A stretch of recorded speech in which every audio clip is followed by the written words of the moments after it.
হাওড়া থেকে মেট্রোয় উঠেছি আজ। দুই বয়স্ক ভদ্রলোক সিটে বসে গল্প জমিয়েছে। কথা শুনে যা বুঝলাম, দুইজন বন্ধু। দুজনের বয়সই 60 দেখে কেউ বলবে না যে বয়স 60 পেরিয়েছে। রিটায়ার করার পর দিন কিভাবে কাটছে সেই নিয়েই আলোচনা করছেন। খুব ভালো লাগছিল দুই বয়স্ক ভদ্রলোকের কথাবার্তা শুনে। এই দুজন ভদ্রলোকের মধ্যে একজনের নাম মনোজ বসু বললেন, ভেবেছিলাম রিটায়ার করার পর হাতে অফুরন্ত সময় পাবো। এখন আর সময় কোথায়? তোর বাড়িতে যাব ভাবি, কিছুতেই সময় হয় না। সকালে মর্নিং ওয়াক, নিজে হাতে বাজার করা, ছাদে বাগান করা আছে তার পরিচর্যা করা, তারপর খাওয়া দাওয়া সেরে বেরিয়ে যাই। সন্ধে 6:30টার মধ্যে বাড়িতে ঢুকি। ছেলে একটু রাগ করে, বলে কি দরকার এসব করার? তবে তোর বৌদি বলে, ঘরে বসে থাকার চেয়ে বাইরে বেরোনো ভালো। বয়স বাড়ছে বাড়ুক, মনের বয়স তো আর বাড়ছে না।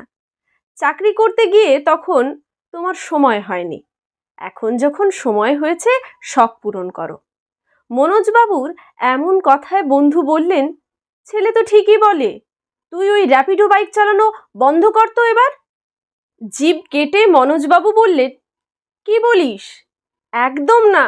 রয়্যাল এনফিল্ডের শখ সেই কবে থেকে, রিটায়ার করার পর কিনেছি।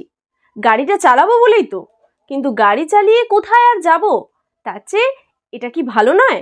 প্রতিদিন বাইরে ঘোরাঘুরিও হলো, কাজকর্মও হলো।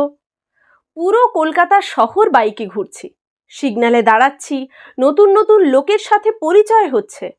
আমি কিন্তু টাকার জন্য এসব করি না, তুই তো জানিস এটা আমার শখ। তা ঠিক, শখের দাম লাখ টাকা। আমার যেমন একটু অন্য রকমের শখ। বাড়িতে একদিন আয়, এসে দেখে যা ওদের। যাব। বাড়িতে এখন কতজন আছে? পরিবার কি বেড়েছে? এখন আছে মোট 22টা।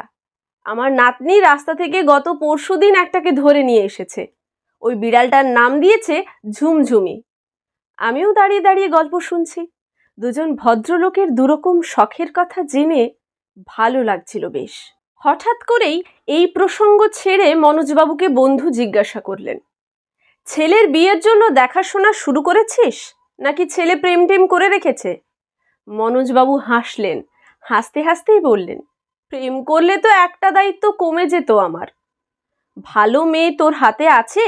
যদি থাকে বলিস, এই 26-এর শেষেই ছেলের বিয়ে দেব। তুই যদি বলিস তাহলে দেখতে পারি। কেমন মেয়ে চাই বল? ক্রাইটেরিয়া কিছু আছে? সেরকম কিছু নেই, নম্র, ভদ্র আর শিক্ষিত হলেই হবে। চাকরি করতে চাইলে করবে। মেয়েদের নিজের রোজগার থাকাটা বড্ড দরকার। আমার ছেলেকে তো তুই জানিস, চাকরি তো করছেই, ও আবার একটু আধটু ঘুরতেও ভালোবাসে। বছরে 2-3 বার করে বেরিয়ে পড়ে, বন্ধু বান্ধবের সাথে যায়, ঘুরে বেড়ায় চারিদিকে। ঘুরতে বেড়াতে ভালোবাসে এমন একটা মেয়ে হলে মন্দ হয় না। খুব মন থেকে আমি আর ওর মা চাই, আমার ছেলে যেন ওর জীবনে ভালো মনের একটা বন্ধু পায়। সেই সাথে আমরাও একটা বন্ধু পাবো। তবে একটাই শর্ত, আজকাল কি যেন সব হয়েছে, ব্লগার না ভ্লগার, ওসব যেন না হয়। ছেলের বিয়ে দিলাম, তারপর দেখলাম বৌমা ব্লগার। ওই hello guys, good morning guys বলে মোবাইলের ক্যামেরা অন করে ঘরের ভিতরকার ঘটনা, ব্যক্তিগত কথা থেকে শুরু করে বেডরুম পর্যন্ত ক্যামেরা ধরা, পার্সোনাল বলে কিছু না থাকা, আর এই সব করে ইনকাম করা। এমন মেয়ে আমাদের চাই না। দেখতে সুন্দরী না হলেও হবে, অন্তত তার বোধটুকু যেন থাকে। আমরা ভদ্র ফ্যামিলি ভাই। নিম্ন মানসিকতা আর রুচিহীন মেয়ে যেন না আসে, তাতে ছেলের বিয়ে হোক বা না হোক। সত্যি কথা বলতে, আমার ছেলের জন্য আমাদের বাড়িতে একজন ভালো মনের বন্ধু চাই।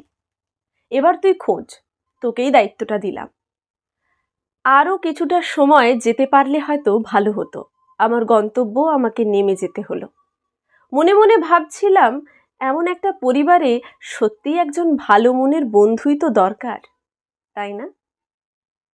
নমস্কার। কলমে সরজিৎ ঘোষ, কণ্ঠে আমি শ্রাবন্তী হালদার।